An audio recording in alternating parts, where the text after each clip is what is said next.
program. No, I want to have a class now. And this fan is making noise.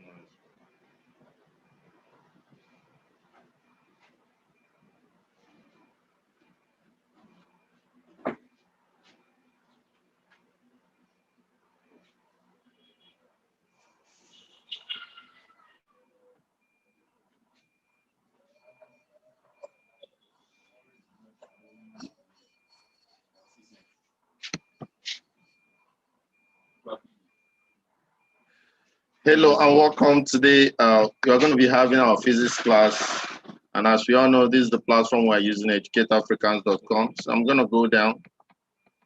I'll click on view all courses. Make sure that if you're using our platform, make sure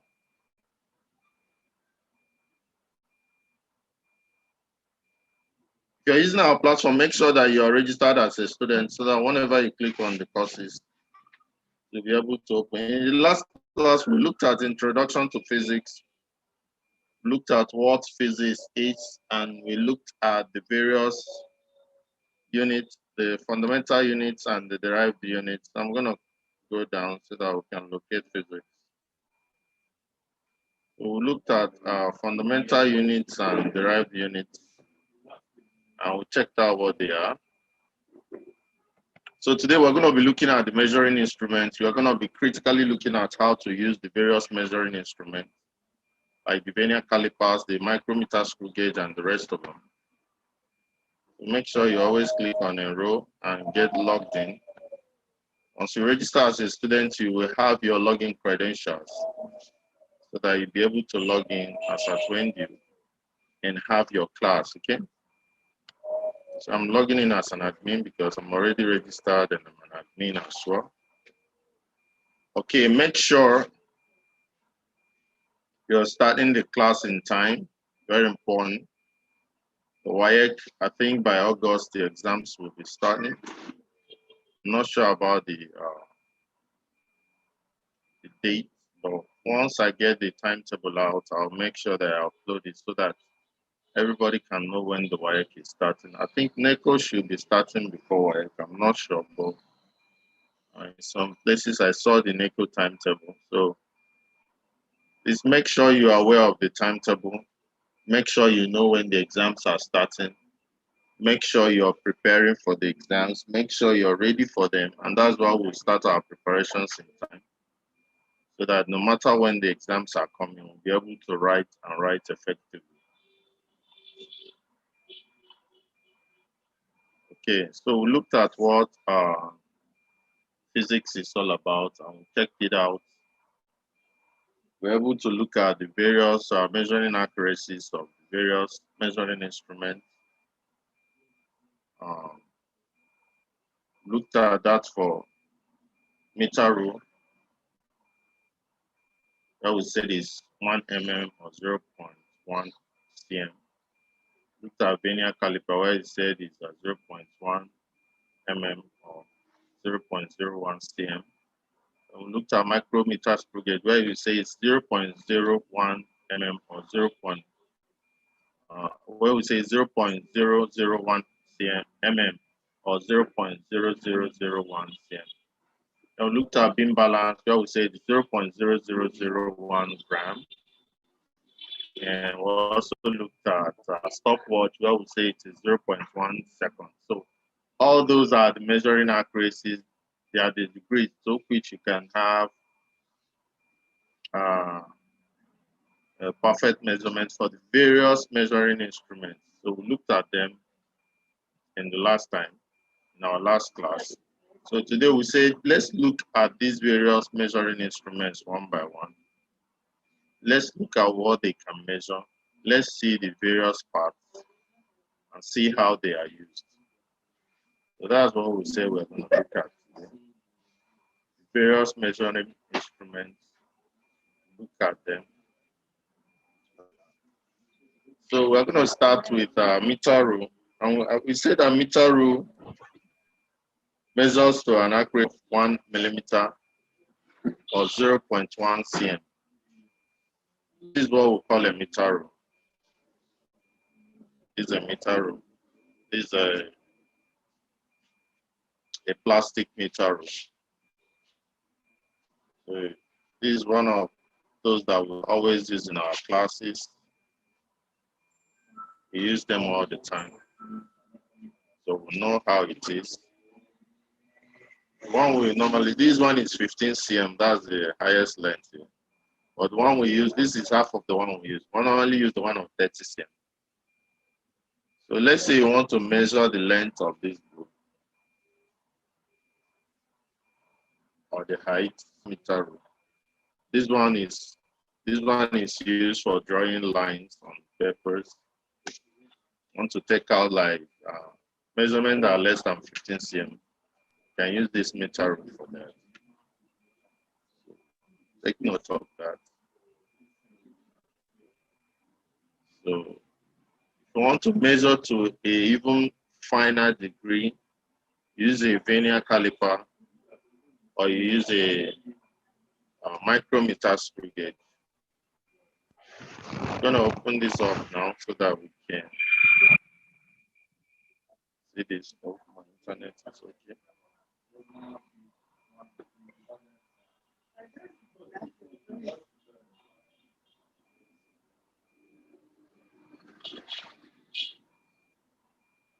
Okay, I'll scroll down now. Yes, we are enrolled.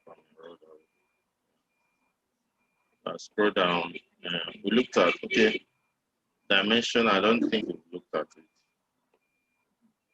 Before I get to dimension, let me look at, I actually want to look at Vernier calipers and micrometer screw gauge. Those are the two I want to look at today. In the exercise we did in the last class, we looked at dimensions and units and the rest of them. I think those are already taken care of. Okay, let's look at Vernier calipers. The Vernier calipers is used to read length more accurately than the meter rule.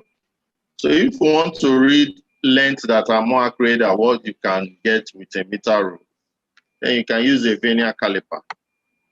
So this is what we call a Vernier caliper. You can see it in this diagram. It's clearly here. This is what we call the metric scale, the depth measuring blade, the imperial scale. This is the locking screw. These are the jaws. If you want to put something and you're taking the internal diameter, then you use the jaws. If you're taking the external diameter, use the external jaws. This is for internal, this is for external, okay? So what you have in this middle is the main scale, whereas this is the Vernier scale. So this is called a Vernier caliper, very important. So it is used to measure lengths more accurately than the meter rule. It consists of the main scale with a fixed jaw. So this is the main scale. This is the main scale having this fixed jaw at one end, and a Vernier scale with jaw that slides. You can see this jaw is Vernier scale. It slides. You can push this down, push it up. It slides over this main scale. This can slide over the main scale. The Vernier scale measures fraction of the smallest division on the main scale. Now, external distances are measured using this jaw. This external jaw. You just put it in the middle. Whereas here you have to put it inside of the, for the internal diameter, let's say the internal diameter of a pipe, you have to put this inside the diameter to measure the internal diameter. So take note of that. And that is what is being explained here. External distance on the solid are measured using the outside jaws, while the inside jaws measure the internal diameters of the tube. 9 mm length scale of the Vernier is divided into 10 equal parts. So having 0.9 millimeter each. So that the difference in length between the Vernier division and that of the main is 0.1. So in this very Vernier side, you can have 9 mm divisions into 10 parts. Now, what is the procedure? You can see this diagram. Now, what is the procedure in using this Vernier scale?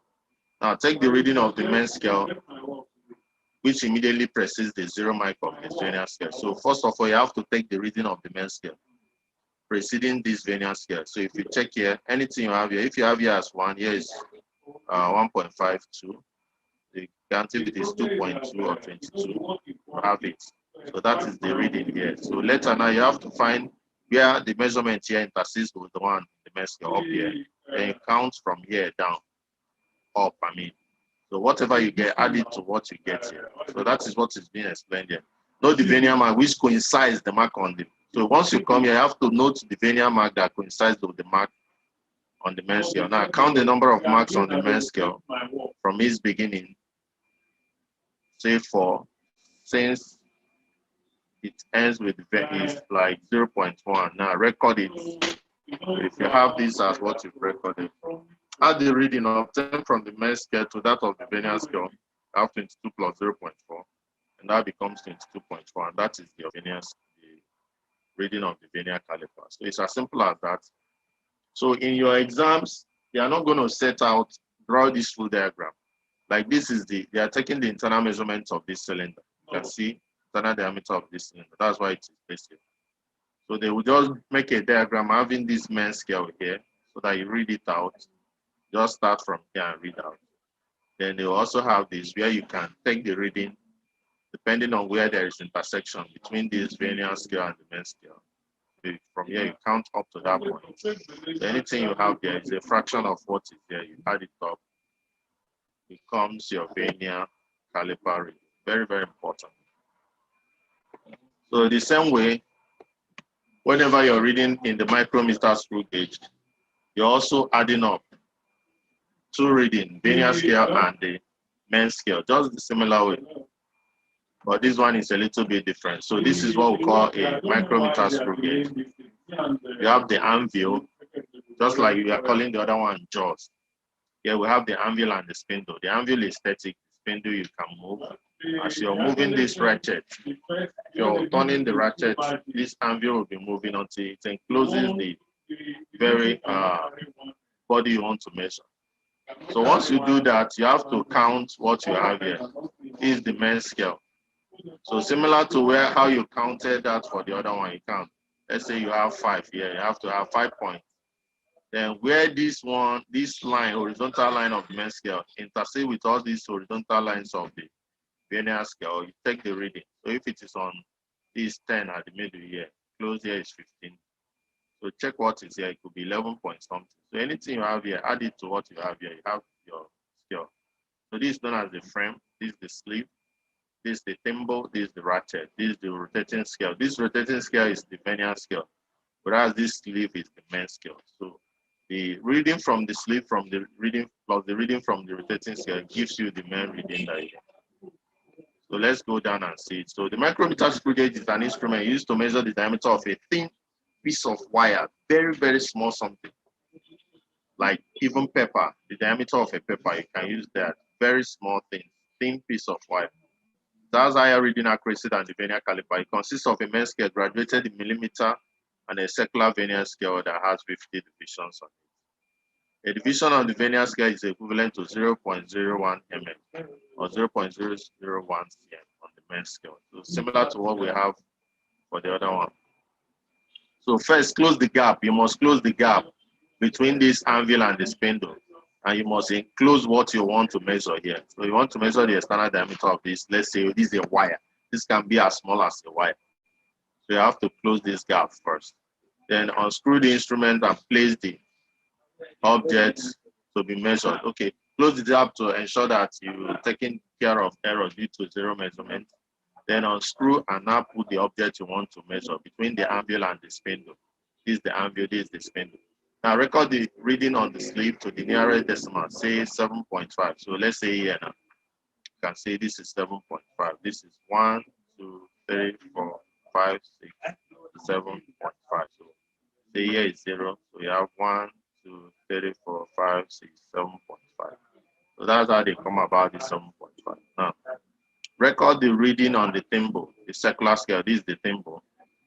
So the reading is simply where it intersects with the horizontal part of this. If you draw this, you can see that this is on 25. It's just on 25. That's why you have 25 division. You have 0.25 mm. Then finally add the two readings. So you have 7.5 plus 0.25.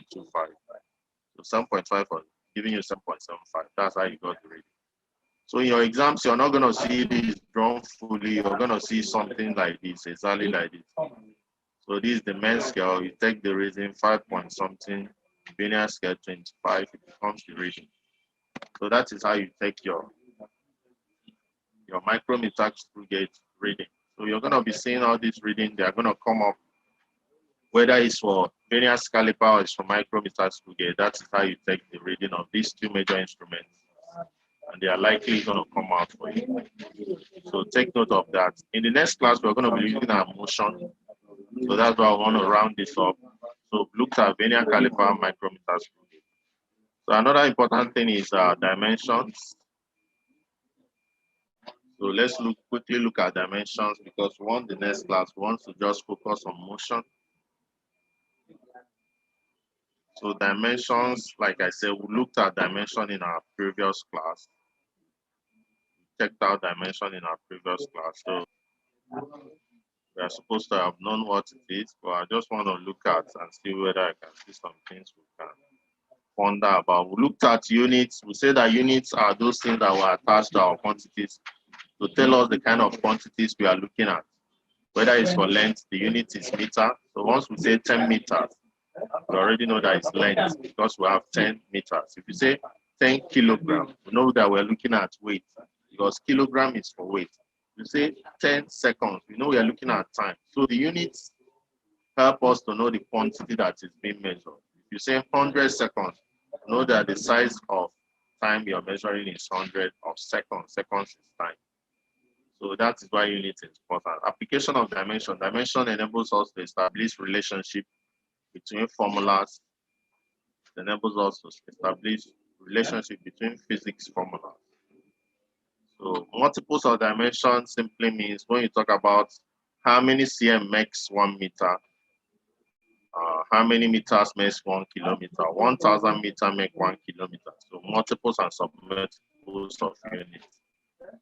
That is what we mean by that. The measurement of length using meter rule and tape rule, which is what I've shown us previously when I showed us that this is a meter rule.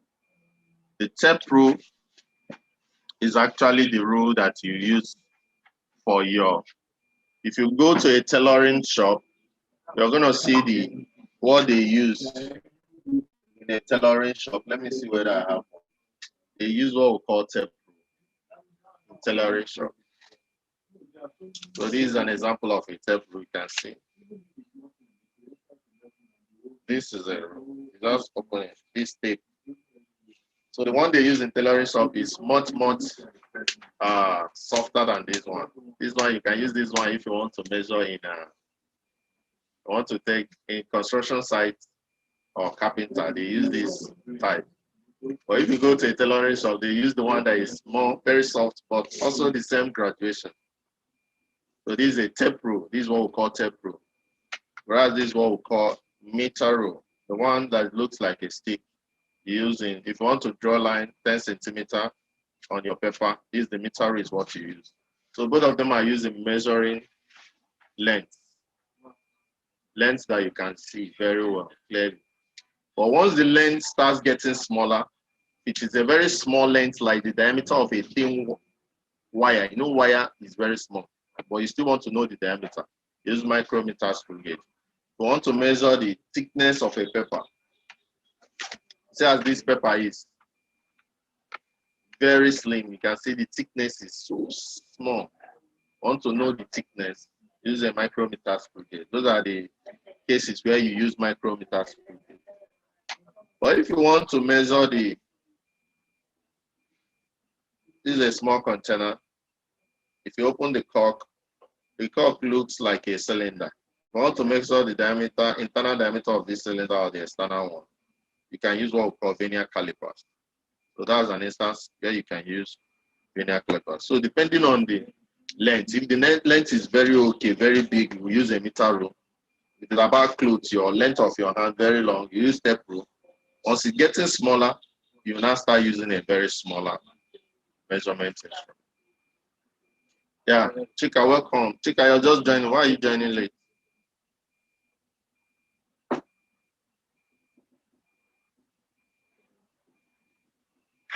Chika, can you hear me? You're mute.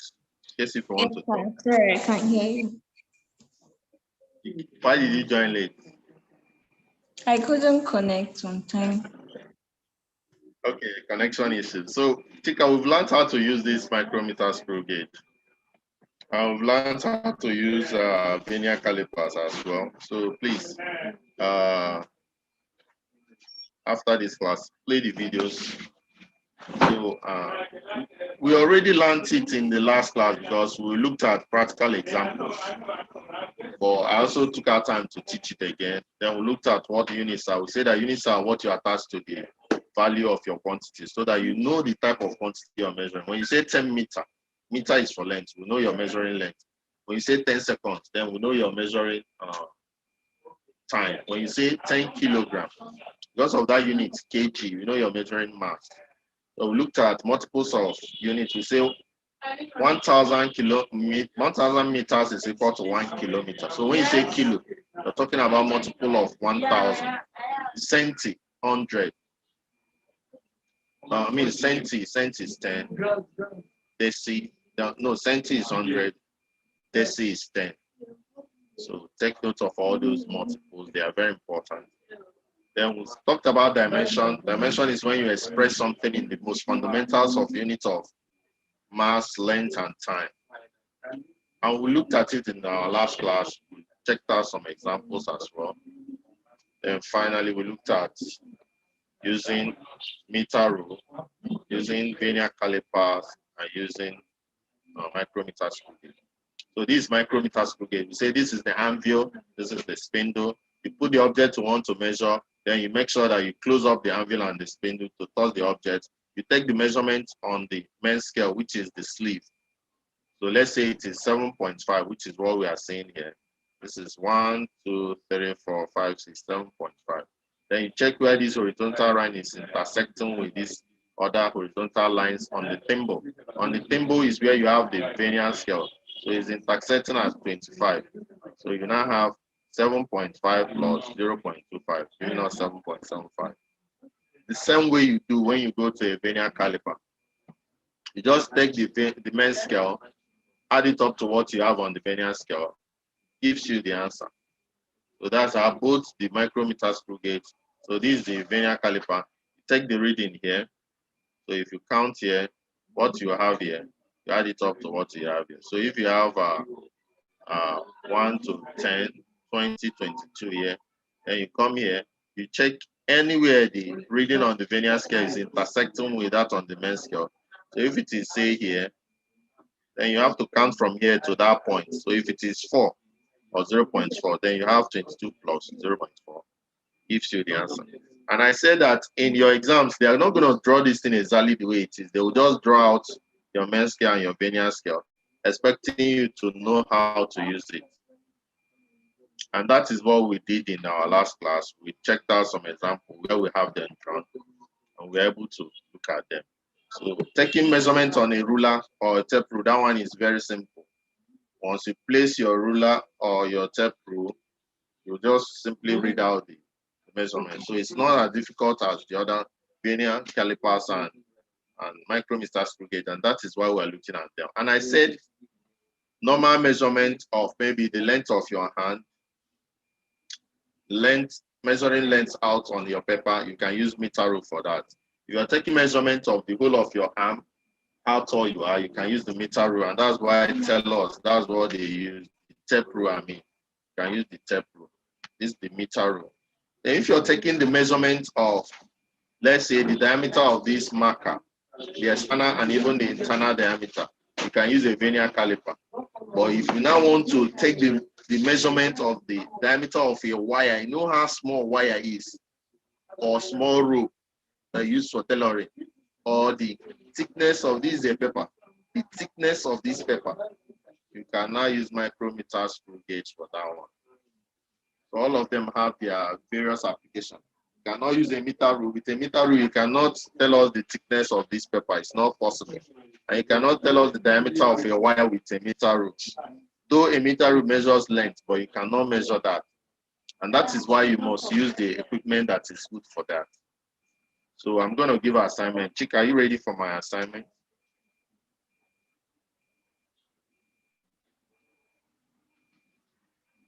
Chick, Chika, can you hear me? You're on mute if you want to talk. You have to unmute yourself.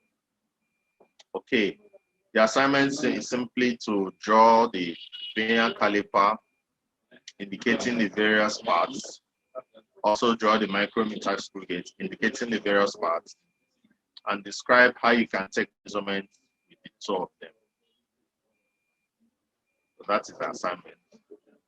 Draw the vernier caliper, indicating the part, just the way I have it here. Draw the micrometer screw gauge.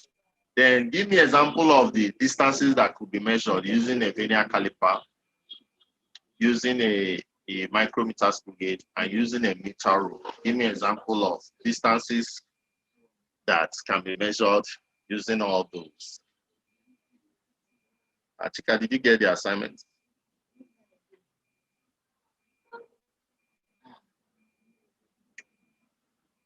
Yes, sir. I can't hear you well. Okay, Yes, okay. sir. So that is the assignment. Please do it. Upload. Okay, do it. Upload to the chat group. And also wonderfully, today my channel got to 10,000 subscribers, and I'm very happy. And I want to use this opportunity to thank all my subscribers, those people that are hooking up to our channel to learn. Once you're subscribed to our channel, you're being helpful to us, and we're grateful to that. And we also want to use this opportunity to encourage you. Whenever you watch any video from our channel, make sure you share the video, give us thumbs up, give us like. Once you're giving us thumbs up and you're sharing our videos, you're also helping the channel, and we are grateful. I want to say thank you to all our subscribers that made it possible for us to reach 10,000. We're expecting to reach 100,000 very soon. We're very happy. Chick, I hope you're subscribed to our channel. Are you subscribed? Are you a subscribed member? Or you just watch our videos for free? I'm a subscriber. Are you a subscribed member? Yes, sir. Okay, you're a subscriber. Good. Make sure you subscribe. Encourage your friends to subscribe to our channel. And thank you very much. And make sure you do the assignments. I hope you're off the jamb. Everybody, you're fixing your mind towards the WAEC now. That is the best thing to do. And it's also very good that you start in time to fix your mind on the WAEC, as that is the best thing to do. That is the right thing to do. And that is what you should do. Okay. So please quickly make those two diagrams indicating what you can measure with them. And also, I think it's also good you note the measuring accuracies. So if you open up this video, you're going to see I made the diagrams already there. If you also play the video, when you play the video, you also see me explain the various steps used in taking measurements in them. Like I said, the way you can use in learning these measurements is by learning actual examples that are given in the text. So you can see the diagram drawn. This is the screw. This is the main scale. This is the movable, or the what's it called? The Vernier scale. Okay. So both for the Vernier caliper and for the micrometer screw gauge are already explained on the videos. So please take a look at that. Take a look at multiples and units. So far, we've been able to check out the following. Been able to look at introduction to physics, dimensions, examples in dimensions, applications, units, unit and sub multiples of units, Vernier calipers, and micrometer screw gauge. So the next topic we are going to be looking at is motion. And you all know motion is very, very important.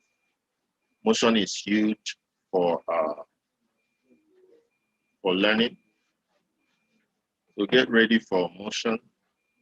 That's why I try to make sure that this explanation is I've covered all this. So we looked at dimension in the last class. We solved some problems in dimension. If you are joining us for the first time on YouTube or on Facebook, make sure you check out our previous videos on all these. We have lectures, live streaming lectures every day by 6 o'clock. it's going to continue. Some people like joining towards the exams. It's always good you join in time. Join in time so that you make sure that you've done a lot. So if you're joining us for the first time, make sure you've checked out our curriculum. Check out Introduction to Physics, Dimension, Examples, Application, Units, multiples and submultiples of units. Okay, these are examples of dimension that we learned. Say power. Power is simply work per time, and we know we can express work in simpler units of force times distance over time. I know that we can express force as mass and acceleration. I know we can express acceleration as velocity over time. I know you can express velocity as distance over time. So once we've changed everything in terms of these smaller units, we can now place them. This is M for mass. D and D are distances. So we'll call it L and L, L squared. Then we'll have T into 3 places, 1, 2, 3. And this is T to power minus 3 because T is out on the ground side. So what you have here is exactly what you have here. We just replace D with L. So once is 2, call it L squared. Once this is 3, T to power 3. So once you take what is done upwards, you now put minus. That is how you got this dimensional analysis. And it's already here, you can check it out. What is the least possible error encountered using a meter rule? We all know that for meter rule it is 1.0 millimeter. So check out these exercises. They are already there. We've looked at them before. So, and one good thing, all our courses on this Educator Africa, since we don't have exams going on, we're going to take time to make them to have very better quality. So always be checking them out. Examples of dimension. This is another topic that we also taught. You can watch the video and learn more about it. So please make sure you check all these out. Make sure you're ready for the next class. Next class, we're going to go into the main aspect of physics, which is motion. We're going to be looking at different aspects of motion. So once more, I want to use this opportunity to thank all our subscribers. I will encourage you to continue to hook up to our channel. Thank you. See you when I see you. God bless.